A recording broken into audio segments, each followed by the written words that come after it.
देउखुरीको राजपुर गाउँपालिका वडा नम्बर 7 पौवा नामका रहेको शिवशक्ति माध्यमिक विद्यालयमा 1 लाख बढेको अक्षकोष स्थापना भएको छ। विद्यालयका पूर्व जेहेन्दार विद्यार्थी तथा वर्ल्ड कम्युनिकेशन लिमिटेड तारालाल बर्दियाका पूर्व सुपरभाइजर राजपुर 7 स्याउले निवासी जित बहादुर नेपालीका छोरा स्वर्गीय तुलसीराम नेपालीको नाममा 1,01,111 रुपैयाँको अक्षकोष स्थापना गरिएको हो। प्रत्येक वर्ष कक्षा 10 को एसईई परीक्षामा उत्कृष्ट हुने एकजना विद्यार्थीलाई छात्रवृत्ति दिने गरी स्वर्गीय नेपालीका बुबा जित बहादुर नेपालीको पहलमा वर्ल्ड कम्युनिकेशन लिमिटेडले उक्त विद्यालयमा अक्षकोषको स्थापना गरिएको विद्यालयका प्रधानाध्यापक लीलाधर विकले जानकारी दिनुभयो। उक्त विद्यालयमा अध्ययनरत छात्र तुलसीरामको गत पुष महिना 26 गते निधन भएको थियो। उनको निधन पश्चात बुबा जित बहादुर र वर्ल्ड कम्युनिकेशन लिमिटेड बर्दिया शाखाद्वारा तुलसीरामको सम्झनामा बिहीबार विद्यालयमा पुगेर अक्षकोष स्थापना गरी दिएको हो। विद्यालय व्यवस्थापन समितिका अध्यक्ष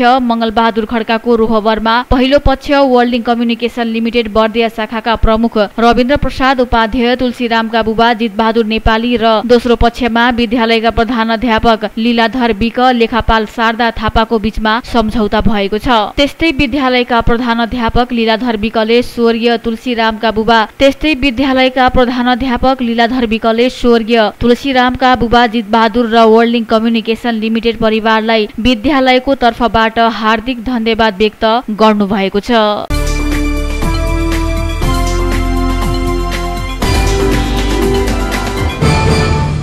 लुम्बिनीमा प्रदेश निजामती कर्मचारी सेवा ऐन आउने भएको छ। लुम्बिनी प्रदेश सरकारले कर्मचारीहरूको हितलाई ख्याल गर्दै कर्मचारीको वृद्धि विकासका लागि प्रदेश निजामती कर्मचारी सेवा ऐन ल्याउन लागेको हो। शुक्रबार बसेको लुम्बिनी प्रदेश मन्त्री परिषदको बैठकले यस्तो निर्णय समेत गरेको छ। बैठकले प्रदेश निजामती सेवाको गठन, सञ्चालन र सेवाका सम्बन्धमा व्यवस्थापन गर्न बनेको विधेयक प्रदेश सभा समक्ष पेश गर्ने निर्णय गरेको सरकारका प्रवक्ता तथा आन्तरिक मामिला मन्त्री सन्तोष कुमार पाण्डेले जानकारी दिनुभयो। मुख्यमन्त्री दिलीप बहादुर चौधरीले प्रदेशमा रहेका कर्मचारीहरूको वृद्धि विकास र सहज व्यवस्थापनका लागि सरकारले ऐन ल्याउन लागेको र त्यो छिटै कार्यान्वयनको चरणमा जाने बताएका छन्। मुख्यमन्त्री चौधरीले सबैको सुझाव समेटेर ऐन तयारी भएको बताउनुभयो।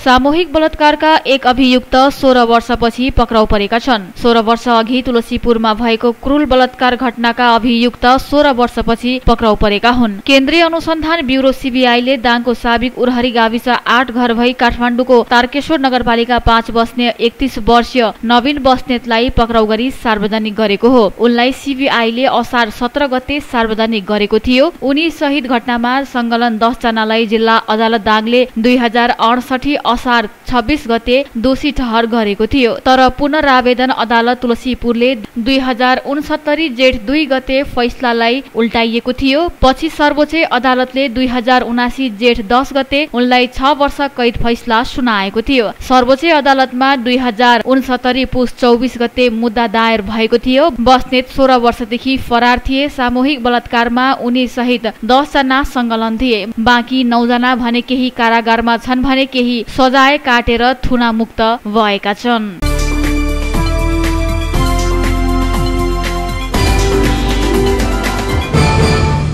भारतको गोरखपुरमा लेडीडनको नामले कुख्यात गीता तिवारीलाई भैरवाबाट पक्राउ गरिएको छ।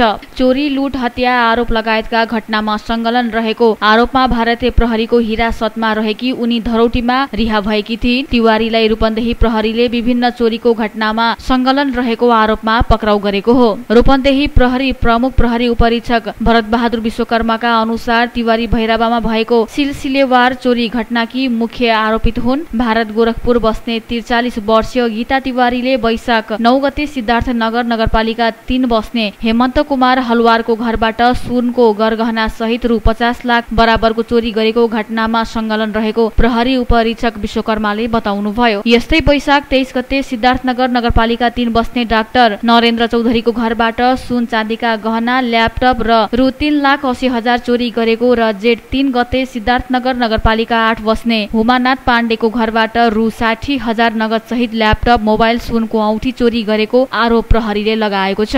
तिवारीकै समूहले असार 11 गते सिद्धार्थनगर नगरपालिका 9 बस्ने श्यामसुन्दर अग्रवालको घरबाट सुनको गहना, ल्यापटप, मोबाइल लगायतको नगद रु 1,15,000 लुटेको प्रहरीको दावी छ। प्रहरीले तिवारीलाई सिद्धार्थनगर नगरपालिका 3 बस्ने दीपक यादवको घरबाट पक्राउ गरेको जनाएको छ। प्रहरीले तिवारीबाट कटुवा पेस्तोल जस्तो देखिने पेस्तोल 1 थान, KF 7.65 लेखेको गोली 3 राउन्ड, 2 वटा खुकुरी, 1 चक्कु, सलाई रिन्च 3 वटा, छिनो 1 मोटरसाइकल, भारतीय नम्बर प्लेट भएको स्कुटर 1, ग्यास कटर 7,665 नेपाली रुपैयाँ र 5,445 भारतीय रुपैयाँ बरामद भएको प्रहरी उपरीक्षक विश्वकर्माले बताउनुभयो। पक्राउ परेकी तिवारीलाई चोरी तथा डाका सम्बन्धी कसुरमा 5 दिन म्याद थप गरी अनुसन्धान भइरहेको उहाँले बताउनुभयो। यस्तै हात हतियार तथा खर खजाना सम्बन्धी कसुरमा समेत अनुसन्धान भइरहेको विश्वकर्माको भनाइ छ। तिवारीका समूहको अन्य सदस्यको समेत खोजी भइरहेको उनले बताएका छन्।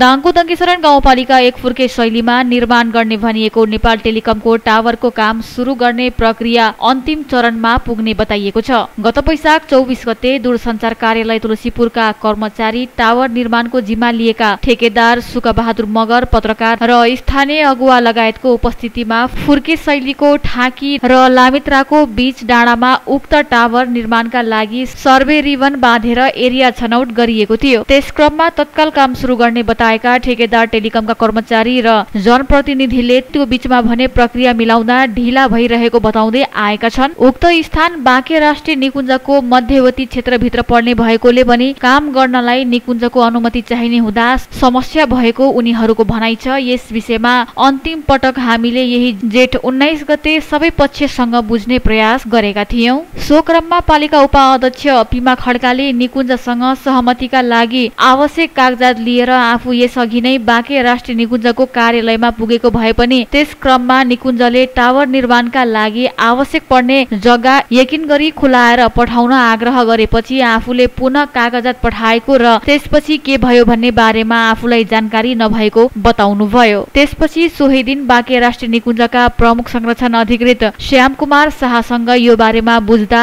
आवश्यक कागजात आफू कहाँ आइसकेको बताउनुभयो। उहाँले भन्नुभयो, हामी कहाँ टावर निर्माणको प्रक्रियाका लागि आवश्यक कागजात आइसकेका छन्। यसको अनुमति हामीले दिन मिल्दैन। म आज नै माथि पठाउँछु। अनुमति आउनका लागि केही समय लाग्नेछ। त्यसपछि गत जेठ 19 गते नै टावर निर्माणको जिम्मा लिएका ठेकेदार सुकबहादुर मगरसँग बुझ्दा निकुञ्जबाट मात्रै अनुमति आएर आफूले काम गर्न नसक्ने भन्दै आफ्नो केन्द्रीय कार्यालय काठमाडौँबाट काम अगाडि बढाउन निर्देशन आएपछि मात्र आफूले काम गर्न सक्ने बताउनुभयो। हामीले उक्त स्थानमा वर्षातको समयमा बाटो बिगारेर सवारी साधनको आवत जावत ठप्प हुने हुँदा टावर निर्माणका लागि चाहिने सामग्री ढुवानी गर्न कठिन हुने भन्दै छिटो काम अगाडि बढाउन आग्रह गरेपछि अब छिटै काम सुरु हुने भन्दै उहाँले बढीमा 1 हप्ता अथवा 10 दिनभित्र उक्त स्थानमा काम गर्ने मान्छे पठाउने प्रतिबद्धता समेत व्यक्त गर्नुभयो। त्यसको 4 दिनपछि आज कामको जिम्मा लिएका सुकबहादुर मगरले आफूलाई माथिबाट काम गर्न निर्देशन आइसकेको भन्दै उक्त स्थानमा जाने बाटोको अवस्था बारे बुझ्न हामीलाई सम्पर्क गर्नुभएको छ। अब आज भोलिमा काम सुरु गर्ने उहाँको भनाइ छ। तर उता बाँके राष्ट्रिय निकुञ्जबाट अनुमति आउन भने बाँकी नै छ। फेरि यस विषयमा निकुञ्जसँग बुझ्दा कागज पत्र पेश गर्नेले नै ढिला गरेकोले यही जेठ 19 गते मात्र आफूले केन्द्रीय कार्यालय काठमाडौँमा कागजात पठाएको भन्दै निकुञ्जका प्रमुख संरक्षण अधिकृत श्याम कुमार शाहले अनुमति आउन केही समय लाग्ने बताउनु भएको छ। यता फुर्के शैलीका स्थानीयले भने 2 महिना अगाडि नै अब काम सुरु हुने भनेर अहिलेसम्म कामको सुसार नभएको भन्दै गुनासो गरेका छन्। काम सुरु हुन्छ भनेको 2 महिनापछि निकुञ्जमा अनुमतिका लागि कागज पत्र पठाउनुमा जनप्रतिनिधिकै कारण लापरवाही देखिएको उनीहरूको भनाइ छ। धेरै अगाडिदेखि नै चुनावको बेला मात्रै गएर यहाँ टावर निर्माण गर्छौं, बाटो बनाउँछौं, अन्य विकासका कामहरूलाई तीव्रता दिन्छौं भनेर आश्वासन मात्रै दिने तर चुनाव जितेपछि फर्की नहेर्ने जनप्रतिनिधिहरूको व्यवहारले गर्दा हैरान भएका त्यहाँका स्थानीयले अब यस ठाउँमा विकास हुने आश मरिसकेको छ। तर टावर बन्न लागेको सुनेपछि खुसी भएका त्यहाँका स्थानीय अहिले भने काम सुरु हुन्छ भनेको महिनौ बितिसक्दा समेत जनप्रतिनिधिहरूले नै गैर जिम्मेवारपनको व्यवहार देखाउँदा फेरि निराश हुन थालेका छन्।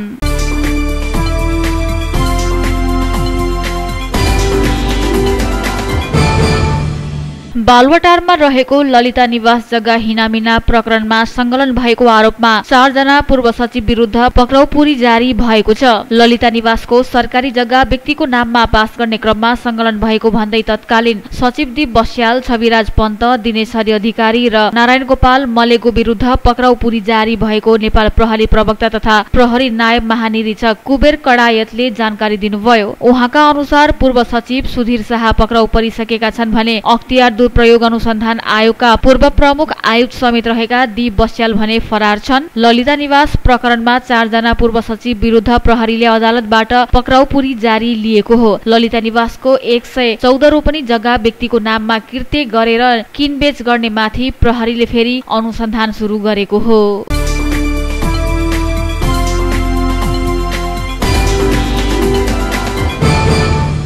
मनसुनी वायुको प्रभावले आज देशभर भारी वर्षाको सम्भावना छ। देशभर सामान्यदेखि पूर्ण बदली रही वर्षा हुने जल तथा मौसम विज्ञान विभागले जनाएको छ। मनसुनी वायुको प्रभावले कोशी, बागमती, गण्डकी र कर्णाली प्रदेशका केही तथा बाँकी प्रदेशका थोरै स्थानमा हल्कादेखि मध्यम वर्षाको सम्भावना छ। कोशी, बागमती र गण्डकी प्रदेशका केही स्थानमा मेघ गर्जन, चट्याङ सहित वर्षा हुनेछ। तराईका केही स्थानमा हावाहुरीको पनि सम्भावना रहेको विभागले जनाएको छ। हाल देशभर आंशिकदेखि सामान्य बदली रही हल्कादेखि मध्यम वर्षा भइरहेको छ। राति देशभर सामान्यदेखि पूर्व बदली रही केही स्थानमा हल्कादेखि मध्यम वर्षाको सम्भावना छ। कोशी, गण्डकी, लुम्बिनी, कर्णाली र सुदूरपश्चिममा केही स्थानमा मेघ गर्जन, चट्याङ सहित भारी वर्षाको सम्भावना रहेको विभागले जनाएको छ।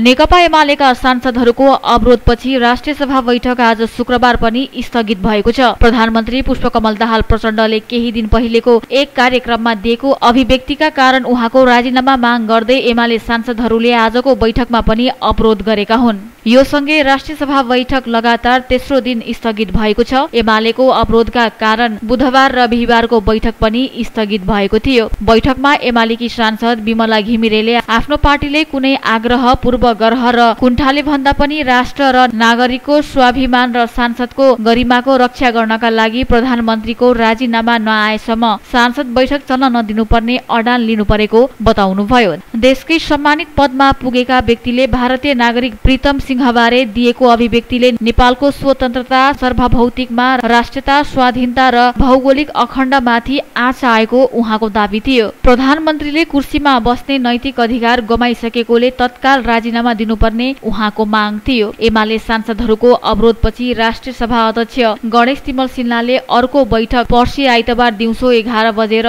31 मिनटमा बस्ने गरी बैठक स्थगित गर्नु भएको हो।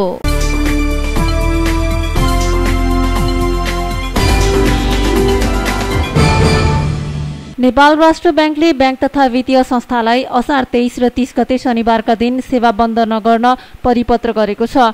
चालु आर्थिक वर्ष सकिने बेलामा राजस्व भुक्तानी, चेक क्लियरिङ तथा विद्युतीय रकम ट्रान्सफरका लागि बढी चाप पर्ने भएकाले शनिबार पनि सेवा उपलब्ध गराउन राष्ट्र ब्याङ्कले परिपत्र गरेको हो। असार 23 र 30 गते बिताका दिन समेत राति 8 बजेसम्म र असार 31 गते बेलुकी 7 बजेसम्म राजस्व कारोबार गर्ने सम्पूर्ण ब्याङ्क, चेक क्लियरिङ एवं विद्युतीय ट्रान्सफरको फन्ड सेटलमेन्ट गर्ने अन्य ब्याङ्क तथा वित्तीय संस्था साथै नेपाल क्लियरिङ हाउस खुला राखी राजस्व बुझ्ने व्यवस्था गर्नुपर्नेछ। राष्ट्र ब्याङ्कले आज शुक्रबार जारी गरेको सूचनामा भनिएको छ। अर्थ मन्त्रालय र महालेखा नियन्त्रक कार्यालयको अनुरोधपछि यस्तो निर्देशन दिइएको राष्ट्र ब्याङ्कले जनाएको छ।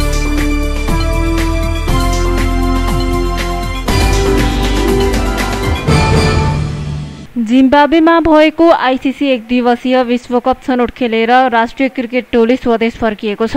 नेपाली टोली आज शुक्रबार स्वदेश फर्किएको हो। टोलीलाई त्रिभुवन अन्तर्राष्ट्रिय विमानस्थलमा नेपाल क्रिकेट संघ क्यानका कोषाध्यक्ष रोशन बहादुर सिंह लगायतका पदाधिकारीले स्वागत गरेका थिए।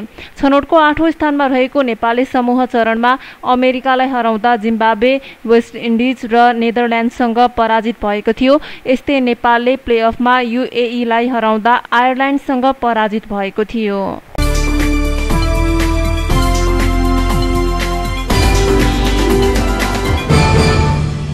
दाङको दङ्गीशरण गाउँपालिकाले सेवानिवृत्त महिला सामुदायिक स्वास्थ्य स्वयंसेविकाहरूलाई दीर्घ सेवा सम्मान वितरण गर्दै सम्मान गरेको छ। पालिकाले एक औपचारिक कार्यक्रमको आयोजना गरी निवृत्त महिला स्वास्थ्य स्वयंसेविकालाई प्रमाणपत्र, नगद र दोसल्ला सहित सम्मान गरेको हो। सम्मान कार्यक्रममा बोल्दै पालिका अध्यक्ष शम्भु गिरीले स्वास्थ्य क्षेत्रको पहिलो आधारशिला मानिने स्वयंसेविकाहरूको अतुलनीय योगदानको उच्च प्रशंसा गर्नुभयो। शिशु मृत्युदर र मातृ मृत्युदरलाई कम गर्न महत्त्वपूर्ण भूमिका खेल्ने स्वयंसेविकाहरूलाई सम्मान गर्न पाउँदा आफू खुसी भएको बताउनुभयो। कार्यक्रममा बोल्दै पालिका उपाध्यक्ष पिमावली खड्काले विगतको समयलाई स्मरण गर्दै जटिल परिस्थितिमा समेत आफ्नो जीव ज्यानको समेत प्रवाह नगरी जनताको प्रत्यक्ष सम्पर्कमा रही पुर्याएको सेवा प्रवाहको खुलेर प्रशंसा गर्नुभयो। पालिकाले निवृत्त स्वयंसेविकालाई नगद 15,000 र प्रमाणपत्र सहित सम्मान गरेको थियो। कार्यक्रमको सहजीकरण गाउँपालिकाका जनस्वास्थ्य निरीक्षक प्रदीप योगीले गर्नुभएको थियो।